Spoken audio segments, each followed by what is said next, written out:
বি-টাউনের অন্যতম জনপ্রিয় অভিনেত্রী পরিণীতি চোপড়া ফিল্মি পরিবার থেকে উঠে এলেও অভিনয় দক্ষতা দিয়ে সবার নজর কাড়েন তিনি। বেশ কিছু ব্যবসা সফল সিনেমা উপহার দেন দর্শক মহলে। বর্তমানে ক্যারিয়ারের সাফল্য গড়লেও একসময়ে তার চলার পথটা খুব একটা সহজ ছিল না। খুব বেশি একটা অর্থ উপার্জন করতেন না এই অভিনেত্রী। বিজনেস ক্লাসে ভ্রমণ তার হাতের নাগালের বাইরে ছিল। শুধু তাই নয়, এমন এক সময় ছিল যখন সহকর্মীর কাছে অপমানিত হতে হয় পরিণীতিকে।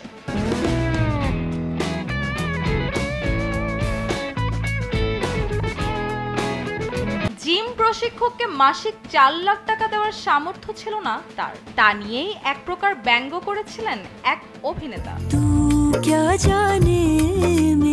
পরিণীতির সহকর্মী তাকে বলেছিলেন তিনি যদি নিজের জন্য এটুকু না করতে পারেন তাহলে তার অভিনয়ের পেশাতেই থাকা উচিত নয়। ভারতীয় এক গণমাধ্যম সাক্ষাৎকারে পরিণীতি জানিয়েছিলেন শুধু শরীর চর্চার জন্য তিনি ৪ লাখ টাকা ব্যয় করতে পারবেন না, কারণ তিনি তার প্রথম ছবির জন্য পারিশ্রমিক হিসেবে পেয়েছিলেন ৫ লাখ টাকা।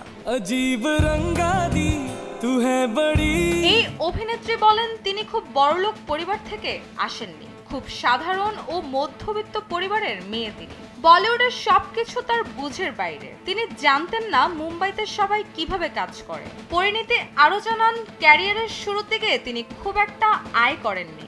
সেই সময় একজন তাকে ওজন কমানোর জন্য জিম প্রশিক্ষকের কাছে যাওয়ার পরামর্শ দিয়েছিলেন, কিন্তু তখন এত টাকা ব্যয় করার মতো পরিস্থিতি তার ছিল না। এখন অনেক বছর পেরিয়েছে, সাফল্যের পথে অনেকটাই এগিয়েছেন পরিণীতি। বর্তমানে তিনি ব্যাপক অর্থ সম্পদের মালিক। সম্প্রতি অমর সিং চমকিলা ছবিতে অভিনয় করে বেশ প্রশংসা করেছেন বলিপাড়ার জনপ্রিয় এই অভিনেত্রী।